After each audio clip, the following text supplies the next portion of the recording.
Welcome, everyone. Thank you for listening to the Council of Institutional Investors Voice of Corporate Governance, the number one corporate governance podcast in the U.S. as determined by Million Podcasts. I'm your host, Jeff Mahoney, General Counsel of CII. The purpose of these monthly episodes is to update CII members and the general public on significant developments in corporate governance, in capital markets regulation, and CII's related advocacy activities. This update covers a period from December 2nd, 2025 to January 6th, 2026. The following is my top 10 list of events over that period. Number 10, on December 3rd, the treasurers and comptrollers of 17 states sent a letter to U.S. Securities and Exchange Commission Chair Paul S. Atkins, urging him to consider recent changes to the SEC's administration of Rule 14a-8, the shareholder proposal rule. The correspondence cites the SEC's recent announcement that its Division of Corporation Finance staff will refrain from weighing in on most no-action decisions this proxy season, and Chair Atkins' suggestion in an October 2025 speech that under Delaware law, shareholders do not have a fundamental right to file non-binding shareholder proposals.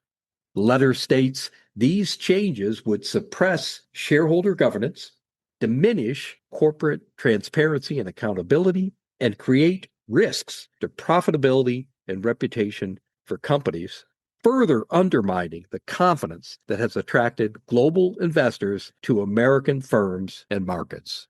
The state officials warn that by circumventing a process that has enabled constructive engagement, these changes increase the likelihood that investors will escalate their concerns through more disruptive and adversarial channels. More broadly, the letter criticizes the SEC for repeatedly making significant policy changes affecting shareholder rights to engage with the companies they own without undertaking formal rulemakings or soliciting public comments. Letter states, "We are deeply concerned by this trend as it inhibits the feedback mechanism between the marketplace and its regulator." The letter concludes by stating, "We urge you to reconsider this course and reaffirm the Commission's long-standing role in ensuring that shareholder rights are respected and transparently administered." Number 9. On December 4th, a panel of experts examined how the U.S. Securities and Exchange Commission's recent actions have affected the corporate governance landscape in connection with the meeting of the SEC's Investor Advisory Committee.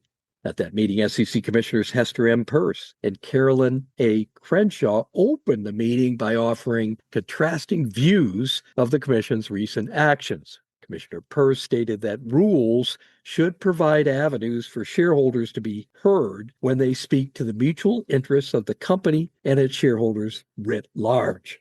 But Commissioner Peirce added that rules should dissuade shareholders that seek to deprioritize financial return as the sine qua non of corporate purpose.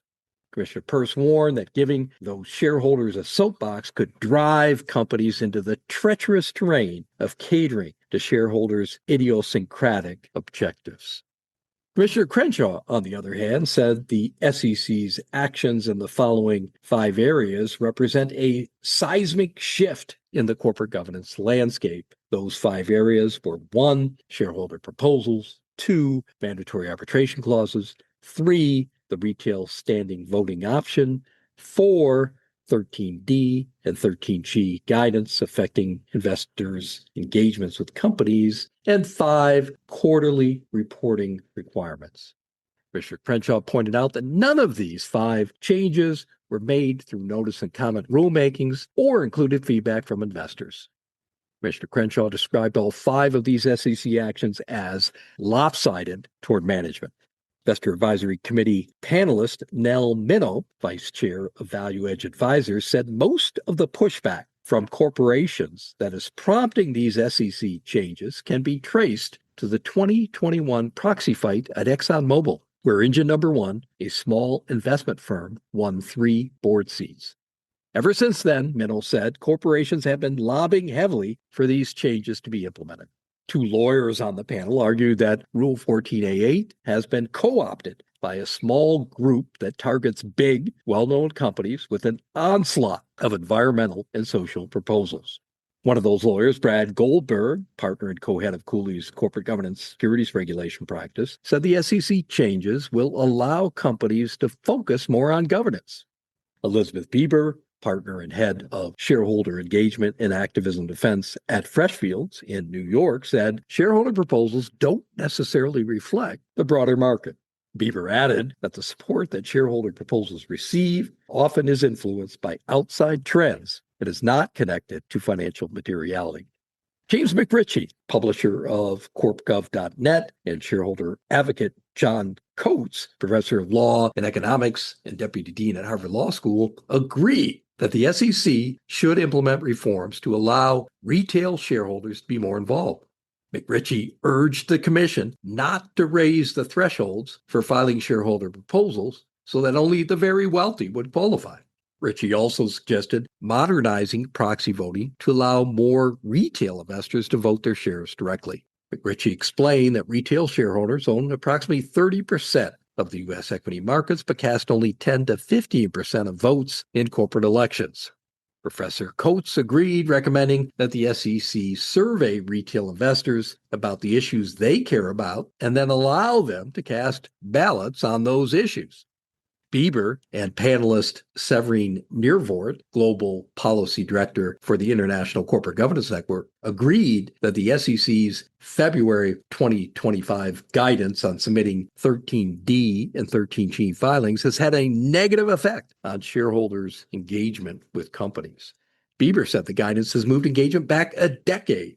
Niervoort said it has diminished constructive dialogue and closed the feedback loop. Niervoort also said, collectively, all of the SEC's recent changes have made global investors increasingly concerned about the weakening of shareholder rights in the United States. All of the panelists agreed that the prospect that precatory proposals could be found not to be proper business for annual meetings under Delaware law and eliminated would lead to unintended consequences that would not benefit shareholders or companies.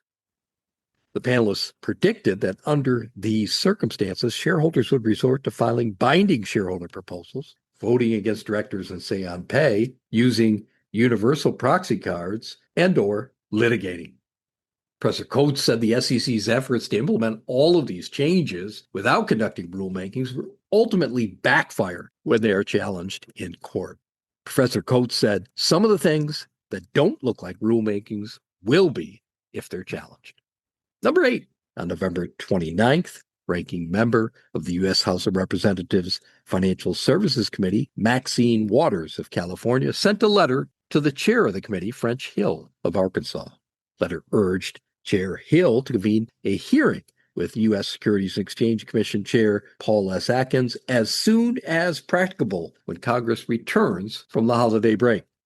Ranking member Waters notes that the committee has not held an oversight hearing with Chair Atkins testifying despite the rapid, significant, and questionable policy shifts during the Trump administration, largely accomplished by unilateral action by the chairman. Ranking member Waters asked that the hearing focus on a number of actions that the SEC has taken under the new administration, including the following 6 items.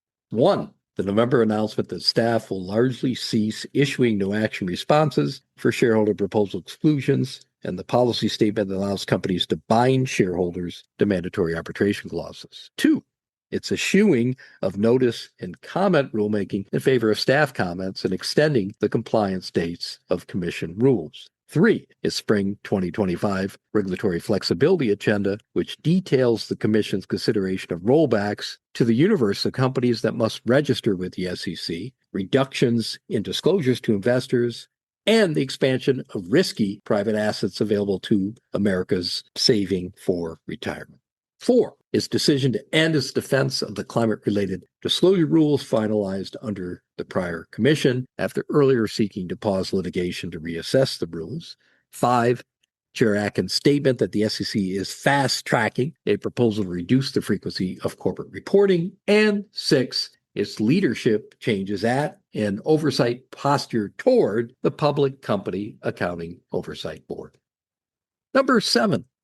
On January 2nd, 2026, Commissioner Carolyn A. Crenshaw of the U.S. Securities and Exchange Commission left the agency after the U.S. Senate Committee on Banking, Housing, and Urban Affairs had failed to confirm her for a second term because, as reported by Thomson Reuters, there was strong opposition from the crypto industry.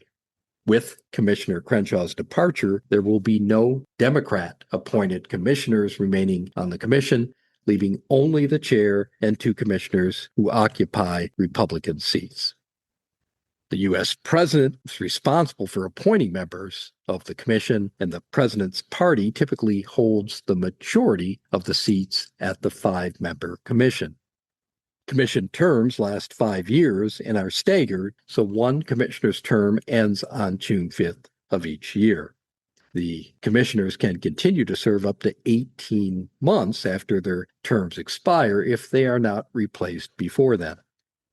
Commissioner Crenshaw's first term ended on June 2024, and President Joseph R. Biden nominated her to a second term, which would have expired in June 2029. However, as indicated, the U.S. Senate Banking Committee scheduled votes on Commissioner Crenshaw's confirmation twice, but ultimately canceled both votes. In a joint statement on the day of Commissioner Crenshaw's departure, SEC Chair Paul S. Atkins and Commissioners Hester M. Peirce and Mark T. Ueda said that Commissioner Crenshaw has been a steadfast advocate for the agency's mission, demonstrating clarity of purpose and generosity of spirit.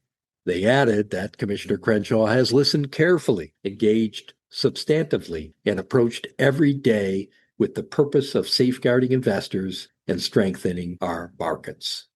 They added that those qualities are hardly surprising when you consider Commissioner Crenshaw's broader record of service beyond the agency. As a major in the U.S. Army Reserve JAG Corps, Commissioner Crenshaw brings to her work a spirit of duty and a sense of discipline that reflects the very best of what this country asks of those who serve it. With respect to the terms of the remaining commissioners, Commissioner Peirce's second term ended on June 2025, and she has been serving on an extension which will last until the end of 2026 if she's not replaced before then. As of the date of the recording of this podcast, it is unclear whether President Trump will appoint any additional commissioners to the SEC. Number 6. On December 2nd, 2025, U.S. Securities and Exchange Commission Chair Paul S. Atkins delivered a speech at the New York Stock Exchange. In that speech, Chair Atkins said that required disclosures for companies should be reformed to ensure they are focused on financial materiality and scale based on size and maturity. Chair Atkins also said that from the mid-1990s to present day, special interest groups, politicians, and at times the SEC itself have weaponized the disclosure regime that Congress created for our marketplace in an effort to advance social and political agendas that stray far from the SEC's mission of facilitating capital formation, protecting investors, and ensuring fair, orderly, and efficient markets. Chair Atkins added that the resulting voluminous disclosures can do more to obscure than to eliminate. The SEC chair explained that the June 2025 Roundtable on Executive Compensation Disclosure Rules hosted by the SEC was one of the first steps to execute his goal of ensuring that materiality is the North Star of the SEC's disclosure regime. Chair Atkins said that to scale disclosure, the SEC should consider the thresholds that separate large companies, which are subject to all the SEC disclosure rules, and small companies that are subject to only some of them. Chair Atkins pointed out that the last comprehensive reform to these thresholds took place in 2005. The SEC chair noted that this dereliction of regulatory upkeep has resulted in a company with a public float of as low as $250 million being subject to the same disclosure requirements as a company that is 100 times its size. Chair Atkins suggested that for newly public companies, the SEC should allow companies to remain on an initial public offering on-ramp for a minimum number of years rather than forcing them off as soon as the first year after the initial public offering. In addition to disclosure reform, Chair Atkins said he is working on depoliticizing shareholder meetings and returning their focus to voting on director elections and significant corporate matters, as well as reforming the litigation landscape for securities lawsuits to eliminate frivolous complaints while maintaining an avenue for shareholders to continue to bring forth meritorious claims. Number 5. On January 5th, 2026, the Public Company Accounting Oversight Board posted to the News and Events webpage of their website a report entitled The Second Annual Investor Advisory Group Most Decision Useful Critical or Key Audit Matters for 2024. The report, dated December 2025, was authored and approved by the members of the Public Company Accounting Oversight Board's Investor Advisory Group. The report identifies the following 3 most decision-useful, critical, or key audit matters from the audit reports of 2024 Form 10-K and Form 20-F filings of U.S. Securities and Exchange Commission registrants. Number 1, the cost estimates for fixed-price developments contract critical audit matter of Boeing from the audit report of Deloitte and nominated by Anonymous. Number 2, the long-term contract accounting and associated provisions key audit matter of Rolls-Royce Holdings plc from the audit report of PwC and nominated by Elizabeth Mahoney, CPA, CFA, QRD, investor, board trustee, and former partner of Capital Strategy Research of the Capital Group companies. And 3, the uncertain direct tax provisions key audit matter of Compass Group plc from the audit report of KPMG, nominated by Jared Goodman, Senior Executive Portfolio Manager at the Colorado Public Employees Retirement Association. The report also included 3 recommendations from the members of the Investor Advisory Group on how critical audit matters could be further improved in the 2025 audit reports.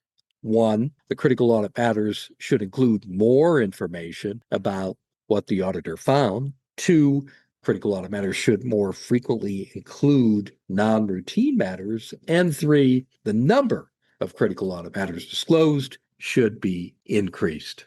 The report concludes by stating that the members of the Investor Advisory Group are currently planning to seek nominations for the 3rd Annual Investor Advisory Group Most Decision Useful Critical or Key Audit Matters in the spring of 2026, and that the members of the Investor Advisory Group are optimistic that the nominations received from the 2025 audit reports of Form 10-K and 20-F filers will demonstrate improved quality and quantity of critical audit matters consistent with the auditor's professional responsibilities to their primary customers, investors.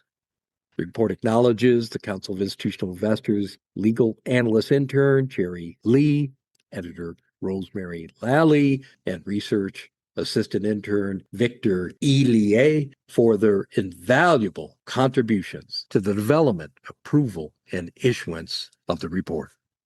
Number 4, on December 11th, 2025, the U.S. House of Representatives approved H.R. 3383, the Incentivizing New Ventures and Economic Strength Through Capital Formation Act. H.R. 3383 contains 22 different pieces of legislation and was passed by a 302 to 123 vote. One provision in the legislation, which the Council of Institutional Investors has strongly endorsed, would require companies with multi-class stock structures to disclose information about the voting power of each person who is a director, director nominee, or executive officer of a company, or who, directly or indirectly, holds 5% or more of the total combined voting power of all classes of securities entitled to vote in the election of directors. Although some multi-class companies currently voluntarily provide this information in their beneficial ownership tables, many dual-class companies do not.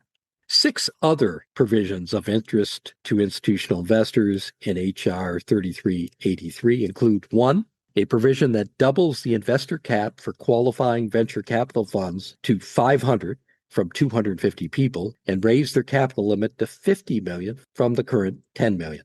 2, a provision that expands the U.S. Securities and Exchange Commission's definition of accredited investor to include people with professional brokerage or investment advisor licenses, qualifying financial education or job experience, and those who pass a newly created certification exam.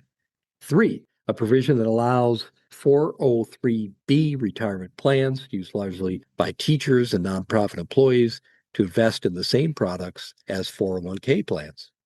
4, a provision that enables electronic delivery of investor documents and expanding access to private funds for retail investors. 5, a provision that reduces audited financial statement requirements for emerging growth companies to 2 from 3 years.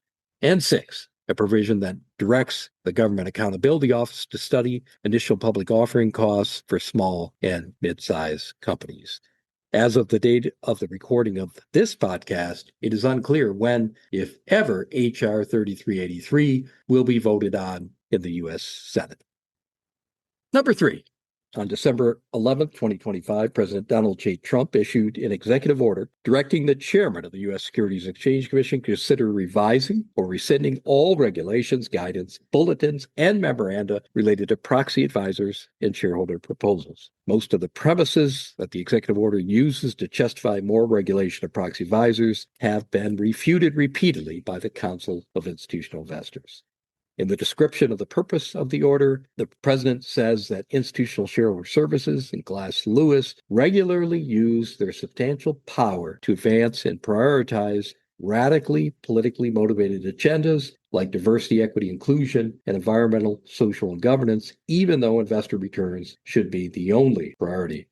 Executive order adds that the administration must focus on increasing oversight and taking action to restore public confidence in the proxy advisor industry, including by promoting accountability, transparency, and competition.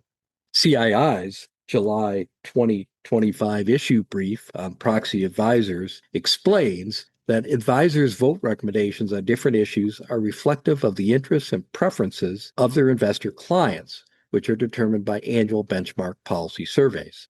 The executive order also directs the SEC chairman to take 5 actions. 1, enforce the federal securities laws anti-fraud provisions with respect to material misstatements or omissions contained in proxy advisors' proxy voting recommendations. 2, assess whether to require proxy advisors to register as registered investment advisors. Of note, the executive order does not acknowledge that Institutional Shareholder Services has long been registered as an investment advisor. 3, consider requiring proxy advisors to provide increased transparency on their recommendations, methodology, and conflicts of interest, especially regarding diversity, equity, inclusion, and environmental, social, and governance factors. 4, analyze whether and under what circumstances a proxy advisor serves as a vehicle for investment advisors to coordinate their voting decisions, thereby forming a group for purposes of Sections 13D3 and 13G3 of the Securities Exchange Act of 1934. And 5, have SEC staff examine whether the practice of registered investment advisors engaging proxy advisors to advise on non-pecuniary factors in investing, including diversity, equity, inclusion, and environmental, social, and governance factors, is inconsistent with their fiduciary duties. Of note, the executive order fails to distinguish corporate governance from environmental and social factors, despite the fact that many ESG critics, including current SEC Commissioner Mark T. Ueda, has publicly stated that the financial impact on public enterprise valuations for various factors in the CHI category, such as the use of dual-class stock and classified boards of directors, have been known for a long time. Publicly commenting on the executive order, corporate law firm Freshfield said in a client memo that the executive order will likely further deter proxy advisors' willingness to recommend support for E&S proposals, as well as potentially for CHI proposals. Freshfield's memo adds that this may also have knock-on effects with institutional investors becoming more circumspect with supporting E&S and possibly CHI proposals. The executive order also directs the chairman of the Federal Trade Commission, in consultation with the U.S. Attorney General, to review ongoing state antitrust investigations into proxy advisors and determine if there is a probable link between conduct underlying those investigations and violations of federal antitrust law. Also, under the executive order, the Secretary of Labor is charged with reviewing all regulations and guidance regarding the fiduciary status of individuals who manage or advise those who manage plans subject to the Employee Retirement Income Security Act of 1974 to determine if proxy advisors are fiduciaries under that act. A client memo from corporate law firm Latham and Watkins predicts that the prospect of declaring proxy advisor firms as subject to the Employee Retirement Income Security Act of 1974 may curtail certain practices of proxy advisor firms, including practices of providing guidance that focuses on factors that may be considered non-pecuniary and may subject proxy advisor firms to additional regulatory oversight and claims, including potentially from plan participants. This call by the administration for more regulation of proxy advisors comes after a survey conducted by CII in May 2025 that revealed that nearly 70% of investor respondents opposed more regulation of proxy advisors. In addition, CII's June 2025 issue brief on proxy advisors mentioned previously notes that more regulations will raise the barrier to entry, resulting in fewer proxy advisors, and will raise costs, which will then be passed along to investors and ultimately borne by pension fund beneficiaries and retail investors. As a final note, CII General Counsel Jeff Mahoney and Senior Research Analyst Emmanuel Tamrat met with a number of U.S. Senate staffers for members of the U.S. Senate Committee on Banking, Housing, and Urban Affairs on September 17th and discussed with them, among other issues, CII's concern with the content of the executive order. Number two. On December 18th, President Donald J. Trump signed into law House Amendment to S-1071, the National Defense Authorization Act for Fiscal Year 2026. The act authorizes annual funding levels for the U.S. Armed Forces and sets expenditures for the Department of Defense. The act also contains two provisions of significant interest to many long-term institutional investors. The first provision, titled the Holding Foreign Insiders Accountable Act, requires foreign private issuers to comply with insider reporting obligations under Section 16A of the Securities Exchange Act of 1934. Counsel of Institutional Investors has publicly supported similar legislative provisions, most recently in a September 4th, 2025 comment letter to the U.S. Securities and Exchange Commission about the definition of foreign private issuers. In that comment letter, CII pointed out that foreign private issuers are not required to report most of their transactions involving the company's equity securities to the SEC. More recently, on September 18th, CII supported such a provision in remarks by CII General Counsel Jeff Mahoney to the SEC's Investor Advisory Committee during a panel session entitled Reconsidering the Eligibility Criteria and Regulatory Treatment of Foreign Private Issuers. In addition, listeners to the Voice of Corporate Governance podcast may recall a September 2022 podcast featuring an interview with Daniel Taylor, professor of accounting at the Wharton School, University of Pennsylvania. In that podcast, Professor Taylor discussed a research paper he co-authored titled Holding Foreign Insiders Accountable. That paper, which was published in Management Science in 2024, provides empirical evidence that supports the provision in the Act requiring foreign private issuers to comply with insider reporting obligations under the federal securities laws. A second provision in the National Defense Authorization Act for Fiscal Year 2026 of significant interest to many long-term institutional investors is referred to as the Foreign Investment Guardrails to Help Thwart China Act of 2025. That provision includes three requirements. One, it authorizes the U.S. Treasury Secretary to prohibit or require notification of certain U.S. investments in sensitive technologies in the People's Republic of China, including advanced semiconductors, certain artificial intelligence systems, quantum computing, hypersonic-related materials, and other military-relevant technologies. Two, it requires U.S. persons to notify Treasury of covered investments in specified high-risk sectors in the People's Republic of China. And three, it establishes targeted exemptions for de minimis, low risk, and certain portfolio transactions. And my number one most significant development in corporate governance, capital markets regulation for the period from December 2nd, 2025 to January 6th, 2026 occurred on December 30th, when the Council of Institutional Investors sent a letter to U.S. Securities and Exchange Commission Chair Paul S. Atkins. That letter urged the Commission to reconsider its November 17th statement, which announced that this proxy season, the SEC's Division of Corporation Finance staff will not issue decisions on no action requests filed by companies seeking to omit shareholder proposals. The CII letter warns that the statement could diminish the use of an important shareholder right that for decades has led to improvements in corporate governance that benefit long-term shareholder value. CII's letter also points out that over the past 50 years, shareholder proposals have made important contributions to corporate governance, and sound corporate governance is critical to long-term returns. CII letter explains that the SEC's Division of Corporation Finance has been a fair arbiter for implementing the shareholder rule governing shareholder resolutions, which benefits both proponents and companies. The letter also warns that companies relying on the statement to omit shareholder proposals from their proxy statements could be placed under greater scrutiny by institutional investors.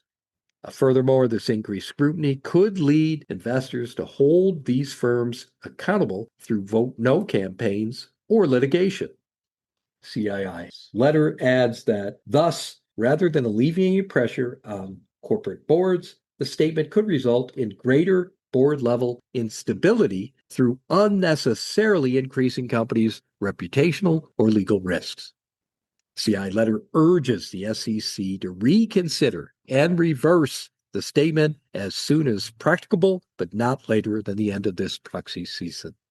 That completes my monthly update on significant developments in corporate governance and capital markets regulation. If you have any questions regarding any of the issues discussed, please feel free to email me at Jeff, that's Jeff, @CII.org. Until next time, I'm Jeff Mahoney. Thanks again for listening to The Voice of Corporate Governance.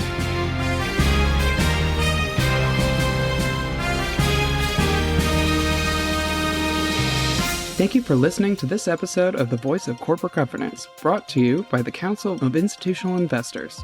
The Voice of Corporate Governance is a free, non-sponsored podcast that highlights critical developments in corporate governance and other important issues affecting institutional investors. The views expressed by those interviewed on the podcast do not necessarily reflect the views of CII or its members. For more information on CII and its policies on corporate governance, please visit our website at www.cii.org.